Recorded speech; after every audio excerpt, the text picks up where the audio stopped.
Hey y'all, imagine Thizari standing in a courtroom, heart pounding like a drum, and the gavel slams down, guilty on all counts. That's where Ruth Jackson found herself, a 68-year-old grandma, hands shaking on the defendant's table, staring down a life sentence for crimes she didn't commit: murder, fraud, you name it. Her whole world, everything she'd built, was crumbling right there in that Chicago courtroom, and all she could think was, how'd I end up here, when all I ever did was try to love people right? Let me take you back, way back, to a rainy night in '98, when Ruth's life changed forever. She was 43, a widow scraping by as a school janitor, barely keeping the lights on in her little two-bedroom house on the south side. It was 2:47 a.m., and she was wide awake, staring at the ceiling, worrying about bills, when a desperate pounding on her door broke the silence. Through the peephole, she saw three kids' white boys, which stood out in her neighborhood sopping wet, shivering, the oldest maybe 12, with a cut on his cheek still bleeding. Every instinct screamed, don't get involved. But Ruth, being Ruth, opened the door anyway. Lord, what happened to you babies? She whispered, taking in their torn clothes, their scared eyes, the way they flinched when she moved too fast. The oldest, Lucas, stepped up, protective, like a big brother should. Ma'am, we're sorry, we saw your light on. We got nowhere else to go. When she asked about their parents, his jaw tightened. Gone. And the people who were supposed to take care of us. We can't go back there, ever. That tone, that raw, broken sound, it hit Ruth like a punch. She'd heard it before, in her own voice as a kid, when the world showed her how cruel it could be. So, she did what felt right. Come inside before you catch your death, she said. I'll make hot chocolate. Those boys, Lucas, Caleb, and Noah, sat around her tiny kitchen table, sipping cocoa, saying please and thank you, like someone had drilled manners into them. But their eyes told a different story. Fear, distrust, like they were waiting for the other shoe to drop. Over mugs of steaming chocolate, they spilled their truth in bits and pieces. Parents dead in a car crash 2 years earlier. Shuffled into foster care with a man named Victor Malone, their cousin, who seemed like a savior but turned out to be a monster. Victor ran a network: shady, dangerous men who used kids like pawns, forcing them into work that left scars, inside and out. Lucas, barely 12, had planned their escape, waiting for the perfect moment when Victor was distracted by a deal gone south. We ran tonight, he said, voice steady but eyes haunted. He'll come for us. He said nobody'd believe us, 'cause we're just foster kids. Ruth didn't hesitate. You're safe here, she told them, though she had no idea how she'd make that true. She was broke, grieving, barely holding it together, but those boys needed her, and that was enough.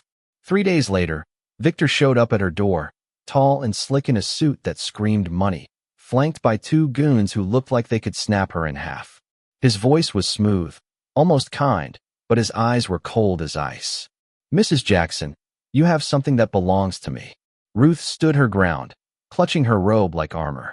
Those boys don't belong to anybody but themselves. Victor just smiled, pulling out an envelope stuffed with cash: $25,000, more than she'd see in years. Take this, give me the boys, and your troubles go away. Behind him, Lucas peeked from the hallway, his eyes full of that awful resignation kids get when they expect betrayal. Ruth looked at the money, thought about the medical debt, the mortgage, the endless grind of her life, and then she tore the envelope in half. Get out of my house, she said, quiet but firm, and don't come back. Victor's smile didn't waver, but something dark flickered in his eyes. This isn't over, Mrs. Jackson.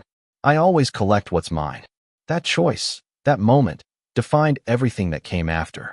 Ruth took those boys in, raised them as her own, no legal papers, just love. Lucas, with his fierce sense of justice, dreaming of law school. Caleb, gentle and smart, set on becoming a doctor. Noah, the quiet genius, building computers from scraps. They called her Mama Ruth, and her tiny house became their home, their sanctuary. But Victor wasn't the type to forget. 5 years later, he called again, his voice slithering through the phone like poison. You've had my boys long enough, Mrs. Jackson. Time to settle debts. He knew things: her new car, Noah's laptop, her college tuition from night classes. How's a janitor affording all that? He mocked. Convince the boys to come back, or I'll make sure everyone thinks you're stealing from them.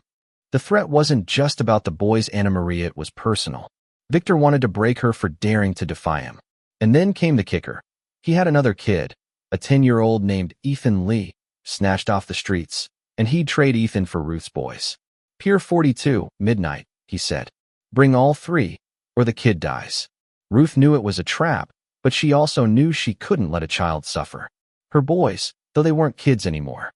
Lucas, 17, stood tall, saying, "We're not letting you go alone, Mama Ruth." Caleb and Noah nodded, their faces set, ready to fight for their family. That night, under a storm that turned Chicago's waterfront into a nightmare of rain and shadow, they faced Victor at Pier 42. He stood there, smug, with Ethan trembling between two armed goons. Ruth's heart broke seeing that boy, so like her Caleb at that age, scared but trying to be brave. Lucas stepped forward, voice steady. "What do you really want, Victor? This ain't about use, it's about control." Victor laughed, cold and sharp. "Your assets, Daniel. Valuable. And she stole you from me." Before anyone could move, a figure darted from the shadows. Grace Lee, Ethan's big sister, only 19, swinging a pipe she'd found among the crates. She hit one goon's arm, sending his gun flying. Chaos erupted. Lucas tackled Victor, Caleb grabbed Ethan, and Noah threw his backpack at the second goon, buying them a second. Ruth dove for the fallen gun, her hands shaking but her resolve ironclad. She wasn't a fighter, but she'd be damned. That game server system. Damned if she was going to let her boys get hurt. She and the goon went down in a tangle, rolling toward the pier's edge, the black water churning below. Victor's knife flashed, but Lucas was there, pulling him off, and Grace landed another hit, knocking Victor out cold. The second goon ran, and the police swarmed in. Someone had called them, though nobody knew who. They got Ethan out, but the victory was bitter. 3 blocks from the pier, the boy collapsed, internal injuries from Victor's earlier beatings too severe. Grace held him as he died, whispering, "Why didn't they save you?" Ruth and the boys, battered but alive, watched in horror, their promise to protect him shattered. Grace disappeared into the night, her grief a ghost that would haunt them all. Fast forward 25 years, and we're back in that courtroom, Ruth facing a life sentence for crimes pinned on her by a man who wasn't even Victor Maloner, so they thought. The evidence was airtight, her prints on a gun, money in her account, footage placing her at a murder scene. All lies, crafted with surgical precision. As the judge sentenced her, the doors burst open, and in walked 3 men: Lucas, now a civil rights lawyer, Caleb, a trauma surgeon, and Noah, a tech CEO. "We're her sons," Lucas declared, his voice cracking with emotion, "and we've got proof she's innocent." The courtroom froze. Lucas, with that stubborn jaw Ruth knew so well, laid out the truth. Victor Malone was dead, killed years ago by his right-hand man, Marcus Kane, who'd taken his place, his face altered by surgery, his voice perfected, his hatred for Ruth and her boys burning for decades. Marcus had framed her, using his empire to plant evidence, bribe officials, and silence witnesses. The boys had spent 6 months digging, uncovering videos, financial records, and testimony that exposed him. But the real bombshell? Marcus, sitting in the gallery, confessed on a live feed, his voice dripping with venom. "I killed Victor, and I'd do it again. She took everything from Medho's boys, my pride. I wanted her to rot." The judge, stunned, delayed the sentencing. But the danger wasn't over.